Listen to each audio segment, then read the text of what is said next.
Hemos estado observando y estudiando las bienaventuranzas, ¿verdad? Y ha sido, no sé para ustedes, pero para mí ha sido un estudio muy iluminador. He aprendido mucho al darle otro vistazo a las bienaventuranzas y hemos estado viendo cómo las bienaventuranzas son el antídoto de los que fueron llamados en la Edad Media los 7 pecados capitales. Se llamaban capitales no porque sean dignos de la pena de muerte en este mundo al menos, sino porque capital viene de la palabra latina caput, que significa cabeza. Hoy en italiano todavía se preserva un poco de esa palabra cuando al jefe de una empresa le dicen il capo, ¿verdad? Es la cabeza, ¿verdad? Y veamos dónde vamos hasta el día de hoy. El orgullo o la soberbia es autoafirmación, egoísmo. La pobreza de espíritu es humildad. Lo contrario al orgullo es la primera de las bienaventuranzas, el primer ashrei que Yeshua dijo. La palabra muy probablemente que él usó en hebreo fue ashrei, profundamente bendecido, profundamente feliz. Profundamente bendecido es la mejor traducción de eso. Lo contrario, si ustedes pueden ir, sería bueno si van haciendo un como cuadro comparativo ahí, ¿verdad? La primera bienaventuranza, dichosos los pobres en espíritu, la humildad, saberse totalmente dependiente, es contrario a la soberbia, ¿verdad? Que dentro de los 7 pecados capitales es el peor, el primero de los vicios, ¿verdad? Ahora, la avaricia es el deseo de acumular para uno mismo, conservar o añadir más bienes para uno mismo. La misericordia, hacer misericordia con otros, no es acapararlo, sino que darlo a otros. Lo contrario a la avaricia es la bienaventuranza, dichosos los misericordiosos, porque ellos alcanzarán misericordia. Y estamos en Mateo 5, si no han encontrado alguien que no tenga el pasaje de las bienaventuranzas. Mateo 5. Y dijimos que la avaricia es el segundo de los peores vicios y lo que hace tanto mal en el mundo. Luego vimos la envidia. La envidia es dolor por el bien del otro, ¿verdad? Y lo contrario a la envidia es el amor. El amor se duele por el mal del otro. Y Yeshua dice, dichosos son los que lloran, porque ellos serán consolados. Y vimos que la ira, en síntesis, es algo que quiere hacer daño y destrucción. Y hay 2 bienaventuranzas que son contrarias a la ira. La primera, bienaventurados los mansos, porque ellos heredarán la tierra. Y la segunda, bienaventurados los que procuran la paz, los pacificadores, porque ellos serán llamados hijos de Dios. Bien, y hasta este momento hemos visto 4 de los 7 pecados capitales. Hoy veremos uno del cual nuestra generación, nuestro mundo, el mundo donde nosotros vivimos, quizás está más obsesionado que nunca. Por lo menos desde que Yeshua vino al mundo, en los últimos 20 siglos, nunca hemos tenido una sociedad que tenga idolatría hacia este pecado. Hablo de la lascivia, del deseo sexual inapropiado, inordenado, excesivo, contra naturaleza, desordenado. Eso es lo que es lascivia. La palabra aparece en Gálatas capítulo 5. Gálatas capítulo 5, verso 19. ¿Alguien, por favor, que lo lea? Estas son las obras de la carne, que son adulterio, fornicación, inmundicia, lascivia. Gracias. Manifiestas son las obras de la carne: fornicación, impureza, lascivia. Bien, uno de los 7 pecados capitales es lascivia. Esto es el deseo de pecados sexuales, el deseo fuera de la ley de Dios de cosas que pertenecen a la esfera sexual. Dios hizo las relaciones sexuales, no fue invento del diablo.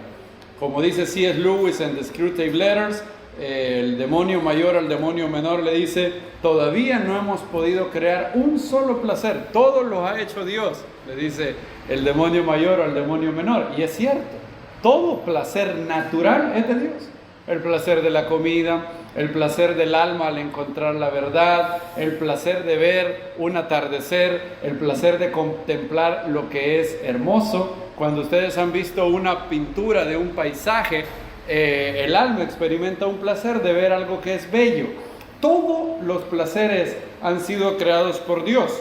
Lo único que puede hacer el mal es corromper ese placer, pervertirlo y sacarlo del orden apropiado. Y hay un gran hombre de Dios que se llama, de apellido Foster, Richard Foster, y él dijo algo muy cierto. Él dijo: el sexo es como un río. Cuando está en su cauce, lleva vida y es algo muy bueno. ¿Qué pasa cuando un río se desborda? ¿Es algo bueno que un río se desborde? No, ¿verdad? ¿Qué causa un río desbordado? Desastres, damnificados, muerte, dolor, todo eso. Y Dios creó al hombre y a la mujer, hizo las relaciones íntimas entre ellos como una manera muy concreta, muy poderosa de unirlos. De hecho, todo lo que tiene que ver con la relación íntima a todo nivel, a nivel espiritual, emocional e incluso físico, si medita muy bien en eso, tiene el concepto de unión, tiene el concepto de buscar el bien del otro. Ese es el único, bueno, creo yo, no quisiera decirlo tan categóricamente, pero es uno de los pocos actos en la existencia en donde el placer de uno se convierte en el placer del otro. Se pierde la línea divisoria en donde termina el bien de uno y el bien del otro. Dios inventó eso para unir la pareja. Y por eso, cuando es sinónimo de amor, es muy fuerte. Dios inventó, Hashem había dicho de toda la creación que era bueno. Dijo el Eterno: todo es bueno. Y dijo Dios: era bueno. Y fue el día tal, y dijo Dios: era bueno. Y fue el día tal, y dijo Dios: era bueno. ¿Qué dijo el Eterno cuando inventó al hombre y a la mujer? Vean lo que dice. Génesis capítulo 1:31 dice: esto es el sexto día, que no sabemos si es un día de 24 horas, una era. Hay muchas maneras de interpretar ese pasaje y no es lo importante. Lo importante no es cuánto duraron los días de la creación, lo importante es que hay un creador y que hay una creación, ¿verdad? Eso es lo importante en este pasaje. Y vio Elohim todo lo que había hecho, y he aquí era, dice en hebreo, Tov Meod, era muy bueno. En los días previos, Hashem había dicho que era bueno. Cuando inventa al ser humano e inventa al hombre y a la mujer, dijo que era Tov Meod. Eso es la perspectiva de Dios del matrimonio. Para Dios el matrimonio es lo que le hizo decir muy bueno, Tov Meod. El mundo dice el matrimonio es como el demonio. Hay un dicho así. Y yo creo que ese dicho no lo pudo haber inventado alguien más sino el demonio, ¿verdad? Porque noten que la perspectiva de Dios es completamente contraria a ese dicho. Y todo lo que tiene que ver con la creación de la relación íntima fue creado por Dios. El problema es cuando este río que pretendía ser fuente de vida, fuente de quietud, fuente de amor, se pervierte. Y de ahí se derivan muchos males. Nuestra sociedad ha hecho un nuevo Dios llamado sexo. En ese Dios, a ese Dios se le permite todo. Es más, todo se puede sacrificar en el altar de ese Dios, incluido tu hijo. La razón por la que en Estados Unidos 1/3 de las madres van a ir a una clínica de aborto, a ir donde un médico que literalmente va a succionar del vientre al ser más inocente que hay en este mundo, en el lugar donde debería de estar más seguro. ¿Qué lugar puede ser más seguro para un niño que el vientre de su madre? Eso debería de ser así, era así, pero ya no es, lastimosamente. Y hay miles de madres que hoy irán a abortar a sus hijos. ¿Por qué? ¿Por qué razón? ¿Por qué es que en Estados Unidos y en otros países se empezó a permitir el aborto?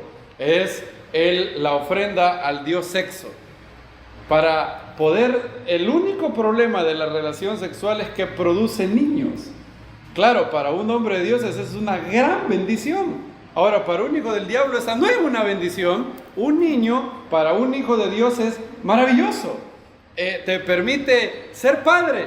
Ahora, si tú eres una persona egoísta y ese niño va a requerirte tiempo, cuidado, atención, economía, vas a tener que trabajar para mantener a ese niño, entonces lo que se les ocurrió fue, ¿y quién dice que no podemos matar a esa criatura? Y esa es la primera ofrenda en el altar del dios sexo. Todo puede sacrificarse, incluso el instinto materno. Noten qué curioso esto. Si yo les dijera a ustedes, en nuestra experiencia humana, ¿cuál es el instinto más fuerte que hay? Solo hay 2 candidatos, creo yo: instinto de supervivencia quizás, e instinto materno. Y quizás el instinto materno es todavía más fuerte que el instinto de supervivencia. Porque si una madre ve que algo se dirige a hacerle daño a su hija o a su hijo, ¿qué hace esa madre? Prefiere morir ella, ¿sí o no? Prefiere morir ella antes que su hijo. Y aún eso, aún el instinto materno, uno de los instintos más bellos creados por Dios, es sacrificado, es prostituido, mancillado por el instinto sexual. Y luego tenemos no solamente el aborto, tenemos el divorcio por cualquier razón. Niños creciendo sin padre o sin madre. La Biblia permite el divorcio en casos muy contados, muy contados. Agresión, adulterio, inmundicia sexual, de hecho, agresión física, y fuera de eso no. Pero hoy tenemos lo que se llama divorce on demand, divorcio sin causa. Usted en Estados Unidos no tiene que probar que su pareja le fue infiel para divorciarse. Es más, usted puede ir y divorciarse fácilmente. Usted no tiene que dar ninguna razón. Usted solo tiene que, hace 400, 300 años, para divorciarse usted tenía que comprobar que usted tenía una causa de peso para el divorcio. En Estados Unidos no. Usted puede divorciarse fácilmente. ¿Y por qué se quiere divorciar? Because I want to. Eso es todo lo que usted tiene que decir. Porque yo quiero. Mi voluntad es suprema. Y no me importa si tengo 3 niños y van a sufrir porque no van a tener una familia unida. Luego tenemos el adulterio, que también surge de la lascivia. Y tenemos el gran daño, el horrible mal de hacerle daño y causarle un dolor a la persona que juramos delante de Dios serle fiel. El matrimonio no es algo que se hace con los hombres. ¿Cuándo es que una persona tiene una opinión ligera del matrimonio? Cuando se olvida con quién hizo ese compromiso. El matrimonio es, en primer lugar, un pacto con Dios, en primer lugar. Luego con tu cónyuge. El primer ser, la primera persona a la que tú le haces una promesa es a Dios. Si adulteras, la primera persona contra la que eres infiel es a Dios, luego tu esposa o luego tu esposo. Dios te hace responsable de lo que pasa en tu matrimonio. ¿Prometiste amar a tu esposo? ¿Lo estás amando? ¿Prometiste serle fiel, estar con él hasta que la muerte los separe? Y no lo estás haciendo. Hay una promesa que hiciste a Dios que estás incumpliendo. ¿Cómo podemos hacerlo y dormir bien en las noches? Y una persona que adultera es una persona que peca contra Dios, contra él, contra su esposa o esposo y contra sus hijos. Y hoy tenemos una sociedad caótica y la razón número uno es la fornicación, la inmundicia sexual. ¿Cuántos hijos tenemos sin padre? Yo vi la estadística, no recuerdo los números exactos, pero en el año 1900, en los estadounidenses de raza blanca, el número de niños que crecían en un hogar sin padre, si mal no recuerdo, eran menos del 2%. 2%, 1900. Estamos hablando de hace 123 años, ¿verdad? Hoy en día, eso se ha multiplicado por 8. Tenemos más del 24%. En hogares de afroamericanos eso es todavía peor. Más del 60% de los afroamericanos que nacen en Estados Unidos nacen sin uno de los dos padres, mayoritariamente con una madre soltera. Y luego preguntamos, ¿por qué hay matanzas? ¿Por qué hay maldad? ¿Por qué hay personas egoístas? ¿Por qué hay personas que pueden agarrar una metralleta e ir a matar niños? Y en los últimos 10 años le hemos añadido insulto a la injuria. Olvídense de que el problema más grande era el adulterio. Ahora tenemos matrimonio gay y tenemos algo todavía peor que el matrimonio gay. Sí, cuando llegó eso yo dije, ¿podremos estar peor? Y el mal siempre sorprende. Hoy tenemos personas que se hacen llamar transgénero, personas que les hacen creer que pueden dejar de ser hombres o dejar de ser mujer, que ellos pueden, que la biología es moldeable, que a pesar de que cada cromosoma que ustedes tienen en su ser, cada uno de ellos, si usted es hombre, cada cromosoma es masculino, y si usted es mujer, cada cromosoma en sus genes tiene cromosomas femeninos. Eso es biología básica, lo aprendimos en 4º grado esto, ¿verdad? ¿Se acuerdan? Muy bien, lo que el papá aporta, ¿verdad? Lo que diferencia si un niño es, si un bebé es niña o niño, es ese cromosoma dado por el papá. Pues bien, hoy no. Tenemos en Estados Unidos mutilaciones que se hacen llamar, porque claro, la clave es llamar a todo mal por un nombre bonito. Nadie le quiere llamar, ¿quieres que te mutilemos? ¿A cuántos les gustaría ser mutilados? A nadie, ¿verdad? Pero no le llaman mutilaciones, le llaman cirugía de afirmación de género, así se llama.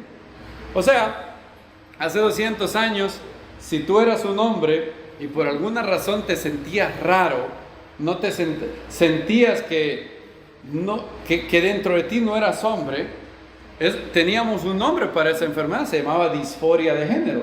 Era una enfermedad que era una afectación mental y había que ayudarte con mucha compasión.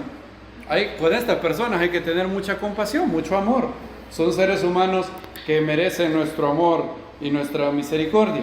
Pero el mejor bien que le podemos hacer a una persona es darle la verdad con amor. Pero la verdad, no podemos sacrificar nunca la verdad en nombre del amor. Nunca, jamás. Si tú sacrificas la verdad, todo está perdido. Todo está perdido.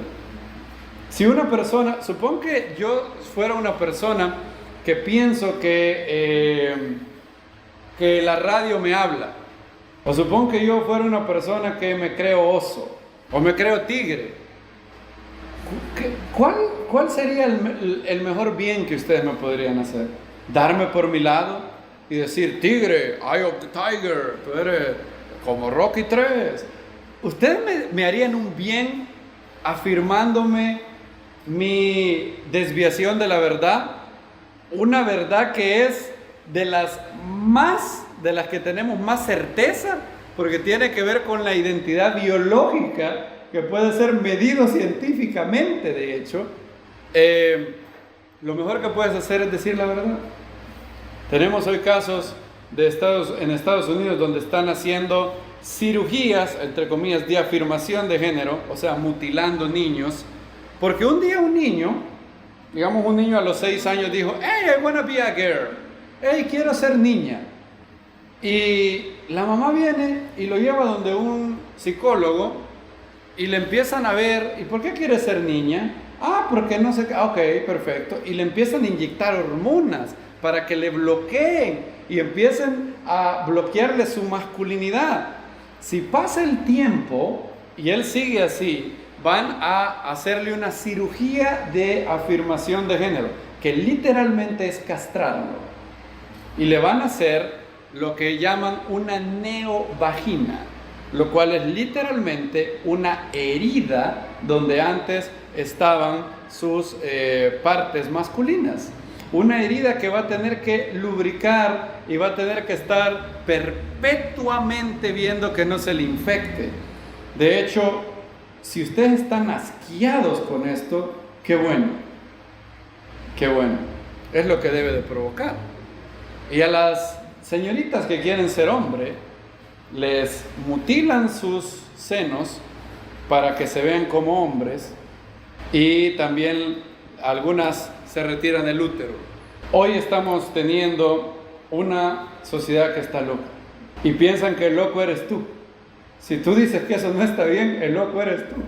Me recuerdo de lo que dice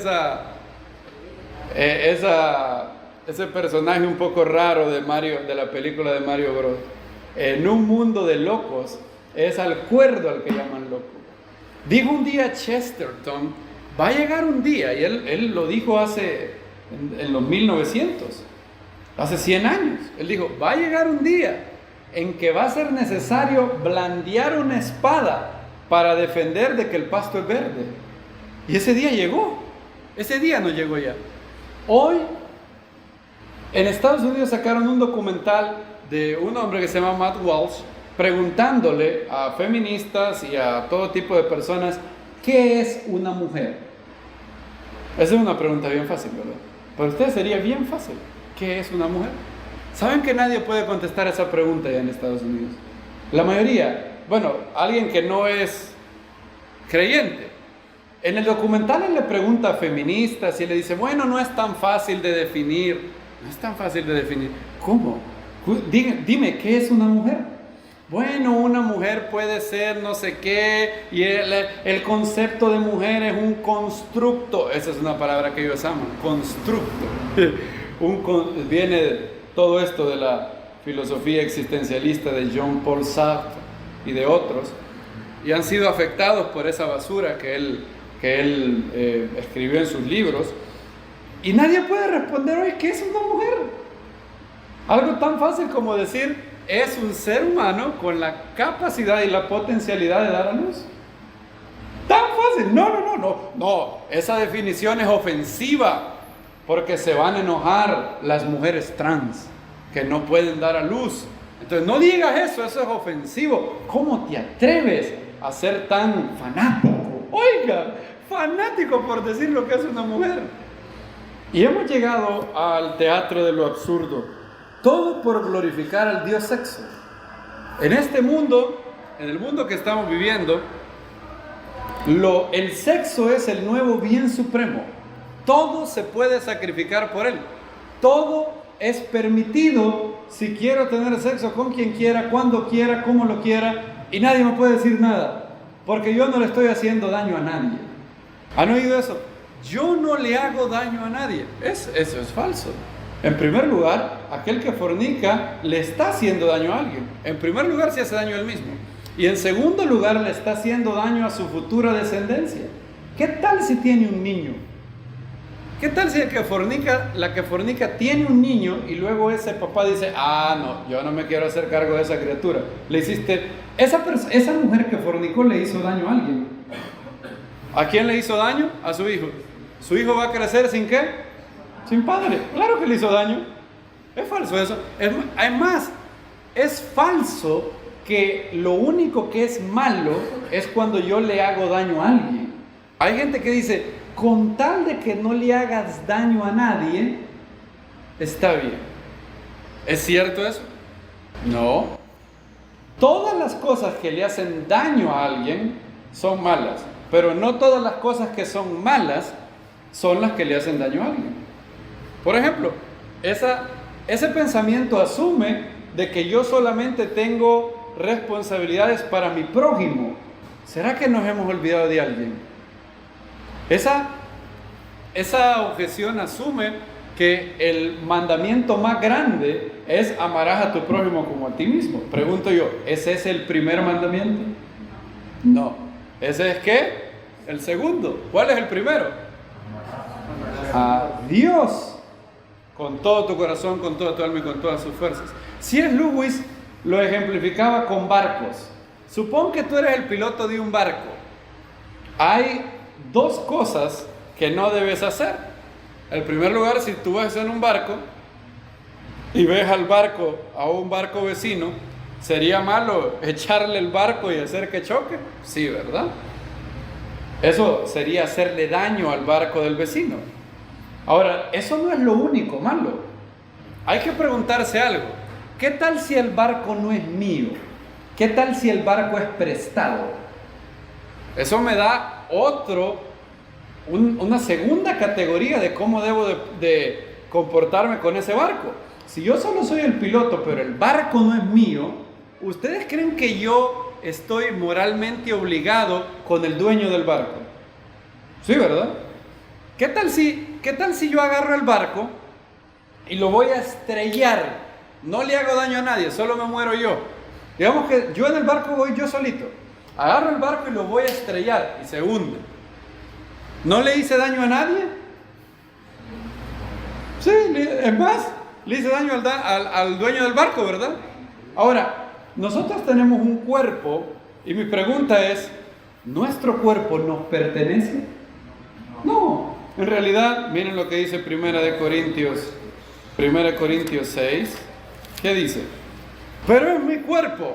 Yo puedo hacer con mi cuerpo lo que me dé la gana. No, porque tu cuerpo no es tu cuerpo. Tú eres el piloto del barco, pero el barco no te pertenece.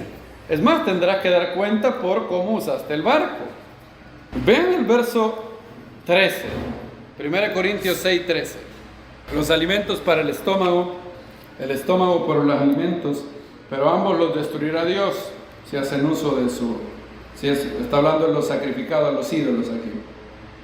Y el cuerpo no es para la fornicación, sino ¿para qué? Para el Señor, y el Señor para el cuerpo. Y Dios, que resucitó al Señor, también a nosotros nos resucitará mediante su poder al cuerpo, ¿verdad? ¿No sabéis que vuestros cuerpos son miembros del Mesías? Oigan eso. Es decir, no solo mi alma es parte del cuerpo del Mesías, mi cuerpo también. Quitaré pues los miembros del Mesías y los haré miembros de una ramera, meigenoito. Perezca tal pensamiento. Ahí lo han traducido de ninguna manera. ¿No sabéis? Miren ese verso. El verso dice, ¿no sabéis que el que se une con la ramera es un solo cuerpo con ella? Porque dice, los dos serán una sola carne, pero lo que se une al Señor, un solo espíritu es con Él. Aquí hay cosas muy profundas. Una relación sexual no es algo únicamente físico. Ahí yo no sé explicarlo porque no sé bien todo lo que está. No soy omnisciente, no soy Dios. Y no sé todo lo que pasa ahí. Pero en una relación sexual hay un contacto de almas. El que se une al Señor, un espíritu, es que con Él. Pablo pareciera insinuar que cuando hay una relación sexual no es solo un intercambio de fluidos corporales, no es eso. Es todo un intercambio de emociones, un contacto almático, digámoslo así, del alma, del espíritu. Hace un tiempo escuché que los científicos habían logrado encontrar, si mal no recuerdo, tendría que chequear bien eso, pero no me recuerdo bien el órgano de la mujer donde estaba, pero yo recuerdo que era el cerebro. en el cerebro de una mujer habían podido encontrar rastros de semen del primer hombre con el cual ella había estado involucrada sexualmente, a pesar de que eso había pasado hace más de 20 años. 20 años, se puede imaginar. Es decir, un hombre, si se involucra con una mujer, tú estás, ¿cómo diríamos? Porque no se oiga mal. Esa relación no es algo que solo pasa en ese momento, por decirlo así. Hay consecuencias de largo plazo de eso, a todo nivel, a nivel físico, a nivel emocional y a nivel espiritual. Sigue diciendo Pablo, huid de la fornicación. Todo pecado que el hombre cometa está fuera del cuerpo, o sea, del barco, ¿verdad? Está fuera del barco. Pero el que fornica contra su propio cuerpo peca. Si seguimos la analogía que C.S. Lewis hace en Mere Christianity, el que fornica peca contra su propio barco, ¿verdad? Va a estrellar el barco. ¿No sabéis que vuestro cuerpo es santuario del Espíritu Santo que está en vosotros, el cual tenéis de Dios, y que no sois vuestros? Subrayen esa palabra, y que no sois vuestros, porque fuiste comprado por precio. Glorificad por tanto a Dios en vuestro cuerpo, no solo con el alma, no solo con el espíritu, con mi cuerpo. ¿Dicen amén a eso? Entonces, no es cierto que yo no le hago daño a nadie. Si alguien fornica, hay un daño, y la persona que cae en este pecado tiene que arrepentirse de todo su corazón. Si está involucrada con una pareja, la medida de enmendar esto es casarse. Dice claramente Éxodo capítulo 22, si alguno seduce a una virgen y se acuesta con ella, deberá adoptarla y tomarla por mujer, y tiene que arrepentirse. Claro, el adulterio es más grave que la fornicación, sin duda alguna. Ahora depende ahí. Recuerden que fornicación es una categoría amplia. Fornicación significa inmundicia sexual, y ahí entran un gran número de pecados: masturbación, bestialismo, incesto, homosexualismo, andar de pareja en pareja, como colibrí, como conejo, andar así. Tú te deshumanizas cuando haces eso. Desciendes al nivel de las bestias, que solo tienen instinto. La bestia se mueve solamente por sus sentidos. No sabemos, pero todo parece indicar que los animales no son autoconscientes. Ellos experimentan dolor, ellos reaccionan a impulsos. Claro que experimentan dolor, eso está claro. Ustedes lo pueden ver, y experimentan placer también. Pero un animal no tiene autoconciencia. Tiene deseos, tiene pensamientos incluso quizás, pero no tiene pensamientos sobre sus pensamientos. No tiene eso. Por eso no hay vacas que meditan. Por eso no hay perros que tienen resoluciones de año nuevo. Ningún perro dice, tengo ganas de un hueso, pero no debería de tener, no debería de ser así. ¿Qué perro soy? Ningún perro dice eso. No hay ningún perro que tenga lo que los filósofos llaman pensamientos de segundo grado. Pensar sobre tus pensamientos, tener deseos sobre tus deseos. El animal no tiene eso, porque su alma no es un alma racional.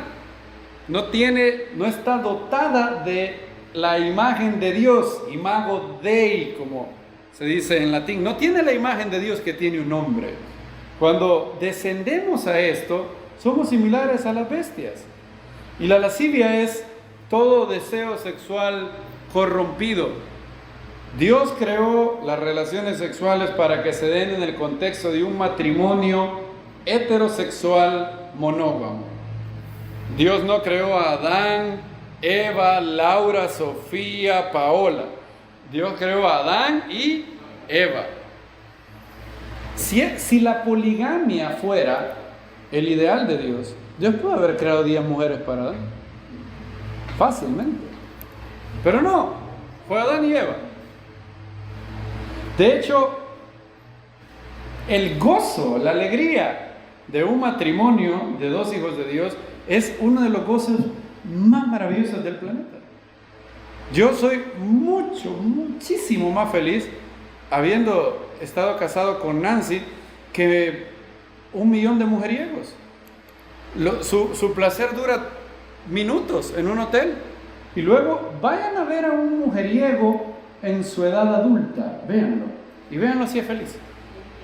Solo ven, échale un vistazo a Andrés García, cuando no tenía nadie que estuviera ahí. Échale un vistazo. ¿Creen que son gozosos? ¿Creen que hay gozo en ellos? No. Es más, debido a que no tienen gozo, es que tienen que andar de mujer en mujer, porque necesitan un suplemento de alegría, por lo menos chiquita, un suplemento de placer por lo menos de unos minutos, para luego volver a la náusea que les causa su existencia otra vez. Agustín lo dijo claro. Agustín dijo, ¿por qué los hombres caen en pecados físicos, en pecados de la carne? Y él dijo, nadie puede vivir sin alegría. Entonces, si alguien no tiene el gozo supremo de una relación con Dios, una vida sin alegría es invivible, es lo más terrible. Entonces, como no se tiene eso, se tiene que inventar un sustituto. Y los pecados carnales son un sustituto en la vida del hombre sin Dios de Dios. Con algo se tiene que tratar de llenar el vacío que hay en nosotros. Pero ese vacío no puede ser llenado por nadie sino solo Dios. Nadie puede llenar el vacío que hay en nosotros.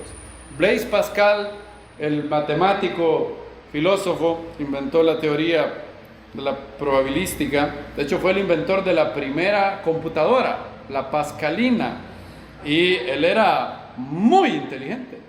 Uno de los matemáticos, él estudió, era matemático, filósofo, físico, y él era un férreo creyente en Dios. Hizo un libro que leerlo puede ser un impacto al hombre. De hecho, no alcanzó a terminarlo. Él empezó a escribir un libro que se llama Pensée, significa pensamientos. Y Pascal es fuego. Pascal lo lees y es como que te abofetearan. Y si tú eres un creyente tibio, Pascal te hace que al leerlo te den ganas de llorar, te den ganas de decir, Dios mío, qué asqueroso soy. ¿Cómo es posible que sirva a Dios sin pasión? Y él dice, de hecho él no terminó de escribir Pensée, Dios se lo llevó. No sabemos por qué, pero él empezó a escribir ese libro y no lo pudo terminar. Murió muy joven, muy joven. Y hay gente de fe ha especulado por qué Dios no permitió que él terminara ese libro.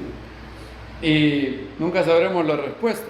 Pero yo he leído fragmentos de ese libro, no lo he leído todo. Y hay uno que me impacta, siempre lo menciono cuando estoy hablando de eso. Pascal dijo esto: hay en el hombre un vacío que tiene la forma, en el alma del hombre, hay un vacío que tiene la forma de Dios, y solo Dios puede llenar ese vacío. Y yo creo que Pascal está 1.000.000% correcto cuando dijo eso. La Biblia lo dice en Eclesiastés 3, le dice, Él creó eternidad, Él puso eternidad en su corazón. Tu corazón nunca puede estar totalmente satisfecho con comida, sexo, dinero. Todo eso son bienes que Dios ha creado, y si se disfrutan dentro de la manera que la Biblia lo dice, son maravillosos porque son extensión de la bondad de Dios para un humano. Pero despegarlo de Dios, eso no te llena.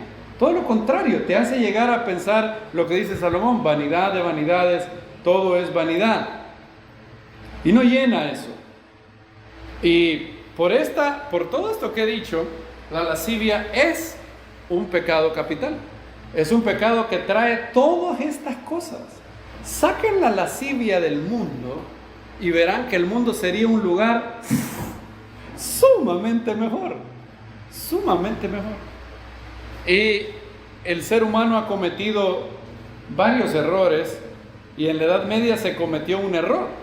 En la Edad Media se pensaba que las relaciones íntimas eran malas vergonzosas, eran como un mal necesario. Era, bueno, así hay que propagar la raza humana, pero no es muy bueno. Y ese es un error. Ahora de ahí pasamos al otro error. Pasamos al error de creer que el sexo es el summum bonum, el bien supremo que perdona todo, en aras de que es una idolatría, la verdad. Es la idolatría de decir, yo quiero hacer lo que yo quiero hacer cuando quiera y con quien quiera. Y nadie me puede decir nada.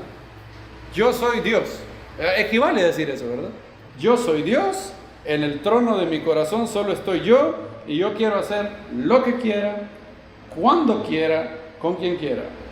Y la Biblia dice claramente en 1 Corintios 6, 9, cuando lo tengan me dicen amén. ¿No sabéis que los injustos no poseerán el reino de Dios? No erréis, ni los fornicarios, de hecho empieza ahí, ni los fornicarios, ni los idólatras, ni los adúlteros, ni los... Bueno, aquí la traducción es un poco rara. La palabra ahí es malakos en griego, y la siguiente, la que está inmediatamente después, es arsenokoites. ¿Qué significa malakos y arsenokoites? Aquí se ha traducido como, creo que en la Reina Valera dice, ¿cómo dice la Reina Valera 60? Afeminados, ni los que se echan con varones. Bien. Bien. La traducción es así: malakos y arsenokoites. ¿Qué significan esas dos palabras en griego?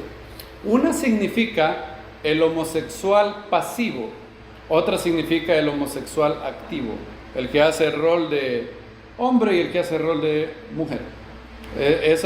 Esas palabras, malakos y arsenokoites, si usted busca esas palabras en la literatura griega, consistentemente significan eso. Entonces, afeminado no está bien, porque hay hombres que pueden tener algunos gestos un poco raros, pero no tienen esto. Entonces, ellos no caen en esta categoría. Cristiano Ronaldo no cae aquí, por lo menos. O los que se llaman metrosexuales, así se llaman, ¿verdad? Un hombre que busca estar bien arregladito y todo eso. No necesariamente él cae aquí. Por eso la traducción afeminado no es muy buena. Homosexual, literalmente malacos y arsenokoites significa eso. Sigamos. Ni los ladrones, ni los avaros, ni los borrachos, ni los difamadores, ni los estafadores heredarán el reino de Dios. Pero esto erais algunos de vosotros. Qué bonito. Este es uno de mis versos más favoritos de la Biblia para mí. Pablo acaba de describir fornicarios, idólatras, adúlteros, homosexual pasivo, homosexual activo, ladrón, avaro, borracho, difamador, estafador. 10 cosas. Y dice, esto erais algunos, pero habéis sido lavados, habéis sido limpiados. O sea, que en la comunidad de Corinto habían varios ex fornicarios, ex adúltero, ex homosexual. ¿Se imaginan? Hoy, de hecho, usted dirá, ¿se puede ser ex homosexual? Pues claro que se puede hacer. De hecho, hay miles de testimonios. Hay una página web que ha sido lanzada, se me va el nombre, el doctor, ¿perdón? Men Can Change, algo así. Sí, es algo así. Está en el libro del doctor Michael Brown. Y hay testimonios de personas que practicaban la homosexualidad, fueron encontrados por la gracia de Dios, la buena nueva, y ahora han renunciado a eso. Hay algunos que ya ni siquiera tienen deseo homosexual y ya el Eterno ha restaurado la inclinación heterosexual en ellos. De hecho, se han podido casar. Nancy conoció a una persona así en la iglesia Elim, cuando ella iba al Elim. Ella conoce un caso. Ella y la madre de mi esposa conocen un caso de hecho. Hay otros que no han llegado a lo segundo. Son personas que han dicho, la Biblia prohíbe la práctica homosexual y yo me arrepiento de esa práctica, nunca más haré eso y viviré en pureza para Dios hasta el día que me muera. O sea, ¿que ya te gustan las mujeres? No. ¿Todavía cuando ves un hombre tienes inclinaciones a él? Sí. Pero lucharé con eso y no caeré en la práctica homosexual. Si tengo que quedarme sin casar, por el resto de mi vida prefiero quedarme sin casar y tener parte en el mundo venidero por amor a Dios. Y yo tengo una admiración y pido al Eterno por todas esas personas. ¿Se pueden imaginar la lucha de esas personas? No merecen nuestra oración, sí. Hay que orar por ellas. Hay que orar por ellas. Y han emprendido el camino correcto. Muy bien. Por eso Pablo dice, esto erais algunos de vosotros. Dios puede cambiar todo lo que hagamos. Ex fornicarios, ex adúlteros, ex perseguidores de la congregación. Agustín en sus confesiones dice que una de las cosas que lo detenían, él ora a Dios en ese libro, él está enamorado de Dios en ese libro y le ora y cuenta cómo ora con Dios. Un libro muy bonito. Él le dice, por mucho tiempo dudé en listarme en tu ejército, porque yo decía, yo no puedo vivir sin los abrazos de las mujeres. Agustín, como yo les he contado, antes de convertirse, fue una persona que fue muy inmoral, sexualmente impuro. Él frecuentaba prostitutas, de hecho. De hecho, una vez, después de que se convirtió, una prostituta lo vio y le dijo, Agustín, y no lo volví a ver. ¿No ves que soy yo, Agustín? ¿No recuerdas quién soy yo? Agustín se le quedó viendo y solo le lanzó una sonrisa y le dijo, Agustín ya no reina aquí, señalando su corazón. Ya no soy yo, Agustín ya no reina aquí. Ya había un nuevo rey en el trono del corazón. Y la Biblia manda a todos los hombres en todo lugar a que se arrepientan de esto. Dice Hechos capítulo 17. Hechos 17 dice Pablo predicando en el Areópago. Pues bien, 17:30. Dios, pasando por alto estos tiempos de ignorancia. Antes no sabías, dice Pablo. Tú no sabías todo esto que acabas de saber. Ahora, Dios es tan misericordioso que Él lo ha pasado por alto. Pero ahora, miren el ahora, no ayer, no hace 5 años, no hace 10 años, ahora, dice Pablo, ahora Dios manda a todos los hombres en todo lugar que se arrepientan. Y arrepentirse es cambiar de mente, de estilo de vida, es pensar sobre tus pensamientos, dice Dallas Willard. Pensar muy bien a dónde vas, dolerte del pecado, abandonarte a Dios y decir, Dios, perdóname, sáname, quiero enmendar mi vida, ayúdame. Agustín no sabía la medicina que Dios tiene para todos aquellos que se confiesan delante de Él como personas débiles que no pueden. Una medicina llamada gracia. Luego Agustín probó esa medicina. Y aquel mismo hombre que decía, yo ¿cómo voy a vivir sin los abrazos de las mujeres? Ese mismo hombre, Dios le dio la gracia de vencer sobre eso. Y Dios puede darte esa misma gracia para vencer vicios de fornicación como pornografía, masturbación, todo tipo de sexo ilícito. Es uno de los placeres más intensos que Dios ha creado. Por eso es tan tentador. Dios entiende eso. Dios entiende eso. Y por eso Él ofrece su ayuda a aquellos que quieren ser ayudados. Solo aquellos que se abandonan y le dicen, ayúdame. De hecho, incluso se puede cometer fornicación en el corazón, adulterio en el corazón, y luego veremos eso con detenimiento cuando veamos más allá el Sermón del Monte. Yeshua en Mateo 5 dijo, 5:27, oíste que fue dicho, no adulterarás. Pero yo os digo que cualquiera que mira a una mujer para codiciarla, ya adulteró con ella en su corazón.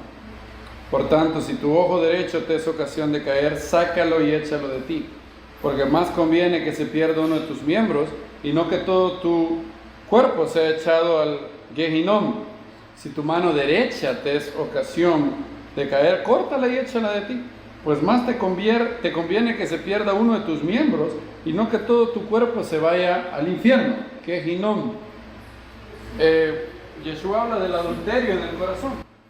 Yo puedo estar casado, y me acuerdo cuando leí yo les he contado la primera vez que leí este verso, y me acuerdo qué problema me causó. Yo dije, estoy perdido, porque como una persona que se acababa de convertir, había muchas cosas que seguía siendo igual que cuando no era creyente. Me convertí a los 18 años, con una ebullición de cambios hormonales. Y me acuerdo que veía una mujer y la seguía así, hasta 180 grados. Y ese verso me daba miedo. Y está bien que me dé miedo. Yeshua, ¿ustedes creen que él intentaba menos de que nos diera miedo? Claro que quería darnos miedo. Si no, ¿por qué creen que usó lo que dice después? Si tu ojo derecho, si tu mano derecha, y está hablando de la masturbación, obviamente, cuando habla de mano derecha, ¿verdad? Es lógico el contexto. Córtalo de ti. Claro, eso no es literal. Es una manera rabínica de exagerar. Esto en hebreo se llama lashon havai, significa lengua exagerada, o sea, hipérbole. Se hace una exageración para decir esto es muy importante. Por ejemplo, ciudades amuralladas que llegan hasta el cielo, dice la Biblia. ¿Es cierto que llegan hasta el cielo? No, obviamente. Pero lo que dan a entender es que son muy altas, ¿verdad? O cuando dice que el rey Salomón tenía en Israel tanto pueblo como la arena del mar. ¿Es cierto eso? No, obviamente no. Simplemente está diciendo que la gente en Judá era mucha. Entonces cuando Yeshua dice, córtalo, échalo de ti, haz el mayor esfuerzo. Esto es tan serio que conversión a medias, conversión guanga, no es suficiente. Tienes que ser esa palabra que el mundo es el mayor insulto que te pueden dar en la sociedad del siglo XXI. ¿Sabes cuál es? El peor insulto. En una mesa, hoy en día, el peor insulto que te pueden dar en un contexto social es fanático. Antes había la peor palabra era otra, pero hoy esa es la peor, fanático. ¿Y Yeshua nos llama a ser fanáticos? Bueno, depende. ¿Qué quieres decir por fanático? Fanático antes significaba una persona irracional que comete tonterías por ser parte de una secta. Y en ese sentido no hay que ser fanático para nada. Para nada. Dios nos libre de los fanáticos religiosos. El mundo ha conocido fanáticos religiosos. Los terroristas musulmanes que se estrellaron en las Torres Gemelas, Jim Jones, David Koresh, José Luis de Jesús Miranda y tantos locos. Claro que no debes de ser fanático en ese sentido. Ahora el problema es que hoy nos han dado gato por liebre. Nos han cambiado el significado de la palabra fanático. O sea, si a mí me decían no sea fanático, tú quieres ser fanático, en el concepto antiguo que yo les digo, claro que yo hubiera dicho no hay que ser fanático. Pero hoy el significado ha cambiado. Las personas hoy son llamadas fanáticas si son personas que actúan según sus convicciones, la razón y la verdad. Y si no son, fíjense qué astuto es el mundo. Si tú dices creer algo, pero no vives según lo que crees, ¿qué te dirán? Hipócrita, ¿verdad? Ahora, si tú dices creer algo y si vives según lo que dices creer, ¿qué te dirán? Fanático. O sea, no, usted no puede estar bien nunca. Si usted dice yo creo en la Biblia, ok, y lo ven haciendo algo que la Biblia no dice, es hipócrita. Pero si usted literalmente hace lo que la Biblia dice y los mandatos de Dios no son gravosos y usted sigue su buen raciocinio como decían, una fe que busca entendimiento, una fe que no es absurda, una fe que no es un salto a la oscuridad, sino un salto a la luz, una fe racional, como el Dios de la Biblia nos dice, venid, razonemos, ¿verdad? ¿Se acuerdan? Así dice Isaías 1. Aún así las personas le dirán fanático. O sea, si yo digo, aquella persona que es esclavo de la pornografía, es esclavo y de no arrepentirse tendrá parte en el lago de fuego. Si yo digo eso, en este mundo me dirán el peor de los insultos. ¿Qué? Fanático. Ahora, en el primer sentido no hay que ser fanático. En el segundo sentido, Yeshua fue el fanático más grande del mundo, ¿sí o no? ¿Creía él lo que predicaba? ¿Vivía él según lo que predicaba? Claro que sí. Ahora, él no era una persona loca. ¿Alguna vez él dañó a alguien? Nunca dañó a alguien. Los fanáticos religiosos son los locos que se van a hacer guerras en nombre de la religión. Y de esos locos hemos tenido demasiados. No. Yeshua no nos llama a ser fanáticos, nos llama a ser fieles. Esa es la mejor palabra. Fieles. Como dicen en las Fuerzas Armadas norteamericanas, semper fidelis. El latín significa siempre fiel, fiel hasta la muerte. E incluso codiciar a una mujer en el corazón que no es mi esposa es adulterio. Ahora, yo cambié un poco mi punto de vista después de leer a Dallas Willard en esto, por una preposición que aparece ahí en el verso 28. Pero yo os digo que cualquiera que mira a una mujer para codiciarla, ya adulteró con ella en su corazón. Noten que no dice, yo os digo que cualquiera que mira a una mujer y la codicia, ya adulteró con ella en su corazón. No dice así, ¿verdad? Dice para. ¿Qué significa para? Cuando nosotros utilizamos esa preposición para, ¿qué significa? Para, utilizamos esa preposición para un objetivo, ¿verdad? ¿Para qué lo haces? Yo voy a ir a la escuela para poder luego encontrar un trabajo, ¿verdad? O para prepararme. Cada vez que nosotros decimos, voy a hacer un acto A para un objetivo B, esa palabra para es con el objetivo D, ¿verdad? Ahora, si yo pongo la preposición y, ahí es distinto. No estoy hablando del objetivo, estoy hablando de lo que pasa inmediatamente. Si Yeshua hubiera dicho, cualquiera que mira a una mujer y la codicia, ya adulteró con ella en su corazón, eso sería un problema. Porque ahí Yeshua estaría confundiendo tentación con pecado. Y no es lo mismo. Toda tentación es un mal pensamiento, ¿verdad? Piensa, toda tentación es un pensamiento a hacer algo, ¿verdad? Si una persona es tentada, es que tiene el pensamiento de, hey, ¿y qué tal si hago esto? ¿Y qué tal si hago tal cosa? Toda tentación involucra un mal pensamiento. Ahora, ser tentado no es pecar, ¿verdad? Yeshua fue tentado, varias veces lo dice, ¿verdad? Tentado en todo, dice el escritor de Hebreos, pero sin pecado. O sea que alguien puede ser tentado y no pecar, ¿verdad? Muy bien. ¿Qué es la diferencia entre la tentación y el pecado? ¿Recuerdan cuando hablamos de esto la vez pasada? Es cuando le añadimos la voluntad. Cuando la voluntad consiente el pensamiento. Cuando un pensamiento viene a mí y yo consiento y digo, yes, that's true. Eso es cierto. Sí, le doy like a ese pensamiento.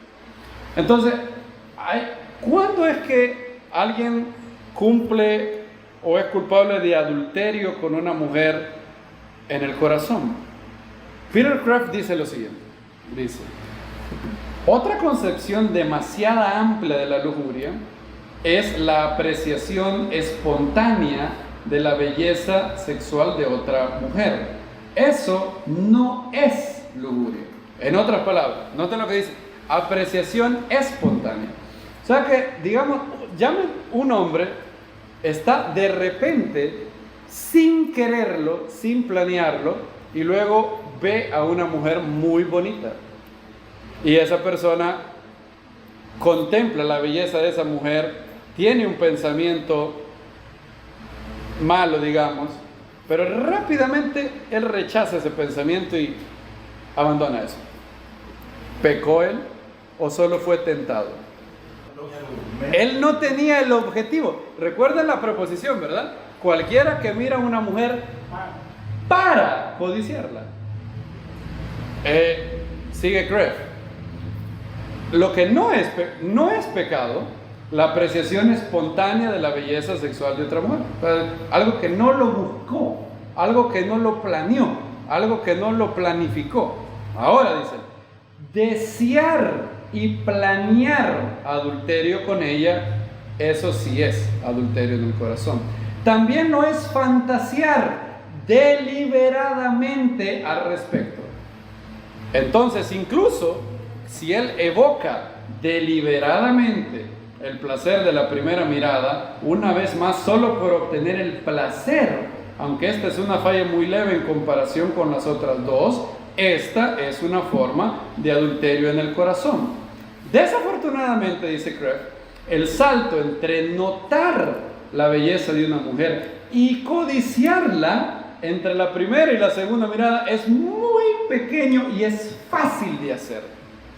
Entonces, si una persona ve a una mujer, obviamente que no sea la suya, y sin desearlo, sin planearlo, sin quererlo, un pensamiento lo asalta, en ese momento él no ha pecado, él está siendo tentado.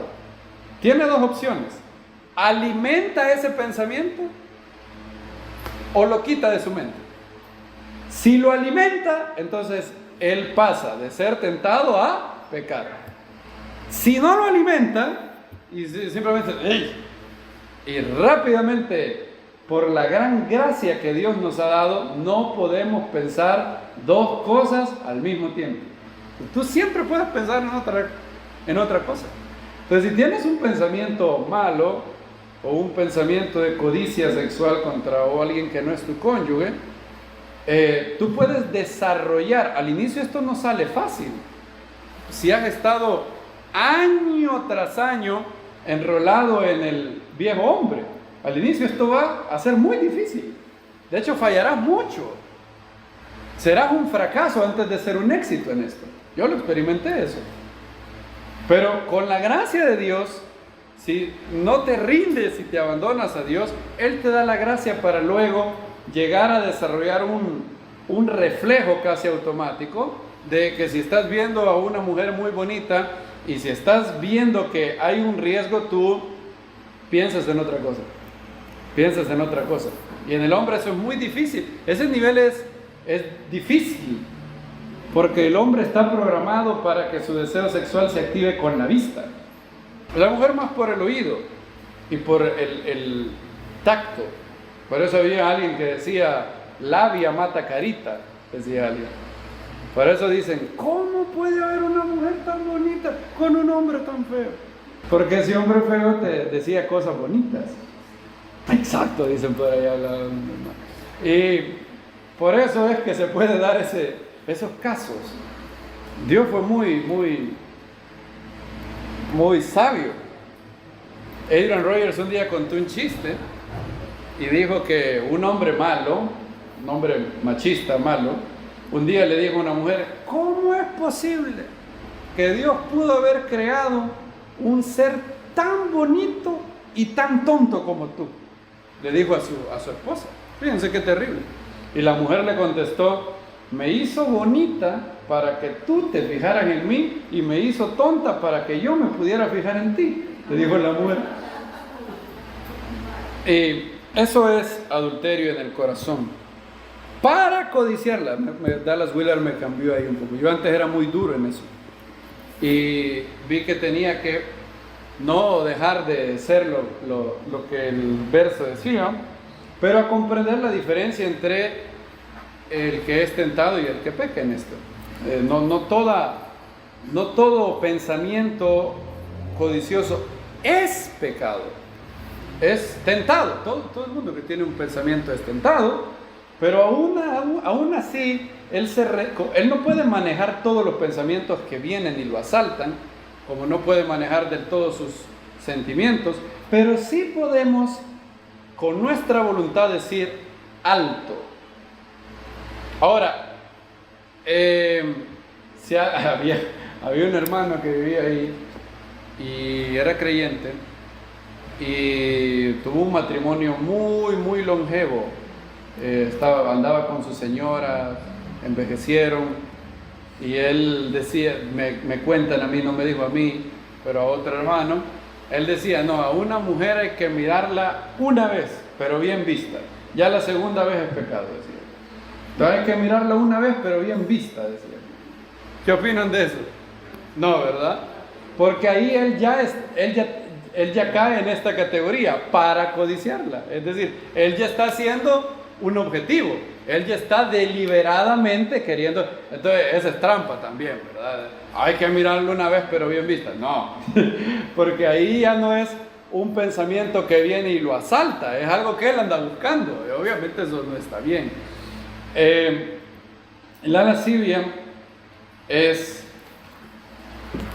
lo contrario a una de las bienaventuranzas, lo contrario a la pureza de corazón.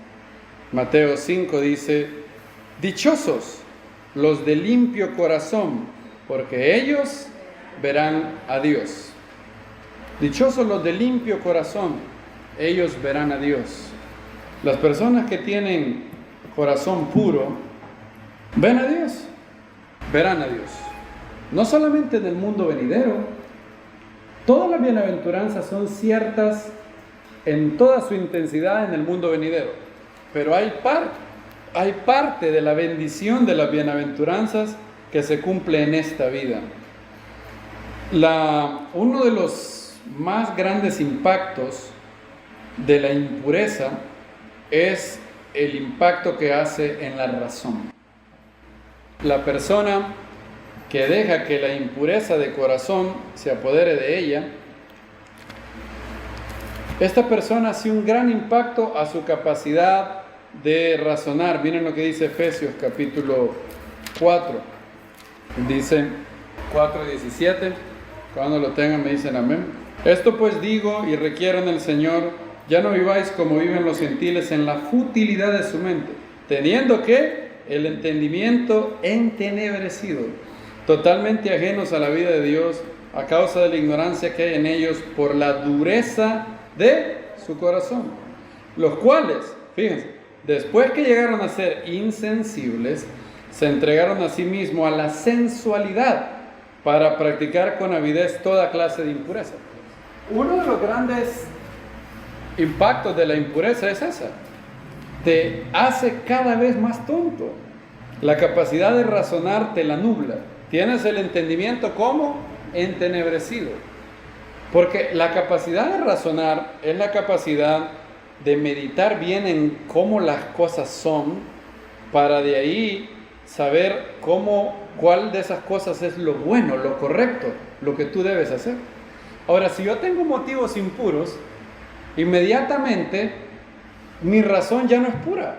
Mi razón va a empezar a nublarse y ya no voy a empezar a buscar lo correcto, lo que Dios quiere, sino lo que quiere ¿quién? Lo que quiero yo. Y entonces voy a empezar a nublarme y no voy a poder tener claridad para poder ver a Dios. De hecho, esta relación entre la impureza de corazón y ver a Dios es algo que los rabinos notan. Ramjal dice en Mesilat Yesharim 10:2, el hombre que está completamente purificado de impureza y ha sido limpiado de todo rastro de mal que deja tras de sí la lujuria, he aquí, su visión será perfectamente clara y su discernimiento será puro. No se dejará llevar por ningún deseo. Él reconocerá cualquier cosa que sea pecado, incluso por más minúscula. Verá su maldad y se distanciará de ellos. Es la bendición que tiene el puro de corazón. Como que es algo puro es natural, ¿verdad? No está mezclado. La miel está pura cuando no la han ¿qué? La han adulterado. ¿Y qué significa una miel adulterada? Le han mezclado otra cosa. ¿Cuándo es que la leche no es pura? Le añaden ¿qué? Agua, como hacía don Ramón con el señor Barriga. Y la impureza de corazón es tener doble lealtad, querer dos cosas, no querer a Dios, sino querer a Dios y otra cosa. Querer a Dios y otra cosa. Pureza de corazón es amar el bien y aborrecer el mal. Es bien fácil, se resume eso. Y Dios es el máximo de los bienes. Él es la fuente de todo bien. Él es el bien. Y yo quiero solo Él. Esa es la actitud de alguien puro de corazón. Y es una aspiración que todos tenemos que tener, solo a Dios. Solo a Dios. ¿Tú quieres solo a Dios? Hay un buen experimento que Agustín tiró. Yo cuando lo leí me puse a pensar, qué buen experimento mental. Vamos a hacer este experimento mental, miren. Y traten de ser sinceros con ustedes mismos, porque si ustedes se engañan a ustedes mismos, estamos perdidos. El hombre que se engaña a sí mismo, no hay cura ya. Solo uno tiene que ser muy honesto consigo mismo. Agustín dice, ¿quieres saber cómo saber si tú amas a Dios por sí mismo o solo tú amas las bendiciones que Dios te da? ¿No será que tú sigues a Dios por interés? ¿Por miedo? ¿Por ver qué sacas de Él? Que no está malo del todo, pero Él nos invita a hacer un experimento. ¿Se acuerdan que Hashem le apareció a Salomón en sueño, verdad? Y le dio un cheque en blanco y le dijo, Salomón, pide ¿qué? Lo que quieras. ¿Qué pidió Salomón? Sabiduría. Pidió Jokmah, la madre de las 4 virtudes cardinales, ¿verdad? Jokmah, sabiduría práctica. Phronesis, prudencia. Muy bien. Ahora, supón que Dios te apareciera así a ti. Dios te aparece y te dice, tengo un trato que hacerte. Soy Dios, además, y te comprueba que es Dios. Y tienes una visión, comprobado que es Dios. No hay duda en ti que es Dios. Y Él te da el siguiente trato. Te propongo que yo te voy a quitar todo problema en tu vida. Todo. A partir de ahora no tendrás ningún problema. Ni problemas económicos, ni problemas con tu familia. Es más, te daré toda bendición terrenal y espiritual también.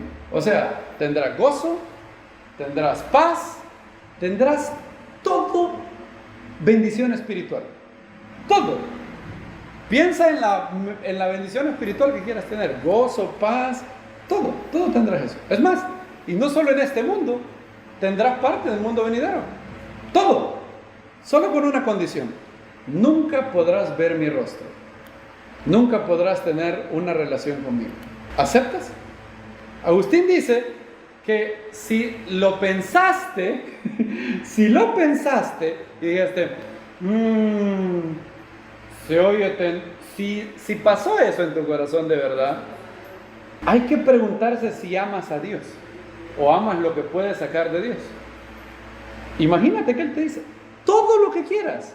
Yo te doy dinero, te doy tu familia bendecida, todo bien material y espiritual. En este mundo y en el venidero, solo una condición, no puedes ver mi rostro. En el mundo venidero, te voy a tener allá en una champita, estarás en el mundo venidero, pero nunca podrás ver mi rostro. ¿Aceptas o no aceptas? Nunca más volverás a tener miedo, nunca más volverás a tener angustia, nunca más volverás a tener ningún dolor. Todo te lo doy. Solo no podrás ver mi rostro. No. ¿Aceptas? No contesten tan a la ligera. Piensen bien eso. Piensen bien y lo que revela de nuestros motivos. ¿Cuánto de lo que buscamos de Dios lo buscamos solamente por lo que podemos obtener de Él? Buscamos su mano, no su rostro. Y Agustín le dio en el clavo. Agustín le dio en el clavo. Hay una leyenda que yo creo que no es cierta. Si me apuran, yo digo no es cierta. O sea, yo estoy inclinado a creer que eso no pasó. Hay una leyenda en la Edad Media que cuando Tomás Aquino terminó de hacer su libro Summa Theologica, un libro de 2000 páginas, y de hecho un libro muy bueno, de hecho, tiene cosas muy buenas y tiene cosas muy malas. Recuerden que él es un monje católico de la Edad Media, él no habla hebreo, él no habla griego, tiene, para la luz que él tiene, lo que él hace con la luz que tiene es impresionante. Ahora, él termina de escribir Summa Theologica y dice la leyenda que él oye una voz. Y la voz le dice lo siguiente: Tomás, has escrito bien de mí. Tomás, escribiste muy bien sobre mí. Tendrás tu recompensa, Tomás. Y hay una voz que él oye. Tomás Aquino se vuelve a la fuente de esa voz y le dice lo siguiente: solo tú, Señor, solo tú. Y a pesar de que yo creo que es una leyenda y no es históricamente cierta, esa es la respuesta correcta. Solo tú, Señor, solo tú. Cuando a él le ofrecen una recompensa, ¿cuál es la mayor recompensa que él dice tener? Solo tú, Señor, solo tú. ¿No es eso lo mismo que dice el salmista? ¿A quién tengo yo en los cielos sino a ti? Y fuera de ti, nada deseo en esta tierra. Los puros de corazón ven a Dios, porque al limpiar su corazón tienen la capacidad de experimentarlo, de tener la claridad de mente para comprender la revelación de Dios. Y por eso pueden ver, entre comillas, en un sentido a Dios en este mundo. Y también lo verán en el mundo venidero. Sin santidad, dice la Biblia, nadie verá a Dios. Nadie verá a Dios. Y por eso no hay que preocuparse mucho de la fornicación. Hay que preocuparse de ser puros. Cuando tú enciendes la luz, no tienes más que preocuparte por la oscuridad. La oscuridad que pasa, se va. No hay que enfocarse mucho en no envidiar. Hay que ocuparse en amar. La envidia se irá automáticamente. No hay que enfocarse mucho en no tener avaricia. Hay que enfocarse en hacer misericordia y dar a otros. La avaricia se va a esfumar rápidamente. Y la cura para la lascivia es la pureza de corazón. Decirle a Dios: Dios, yo quiero ser tuyo totalmente. Espíritu, alma, cuerpo, consagrado a ti. No quiero nada más que sea aquello que está conforme a tu voluntad. Nada quiero en los cielos, nada quiero en la tierra fuera de ti. ¿A quién tengo yo en los cielos sino a ti? Y fuera de ti, nada quiero en la tierra. Que el Eterno nos dé pureza de corazón y que toda lascivia, fornicación, inmundicia sea echada fuera de todos los hijos de Dios y que podamos trabajar, ocuparnos en nuestra salvación en temor, temblor, porque es Dios el que causa en nosotros el querer como el hacer por su buena voluntad.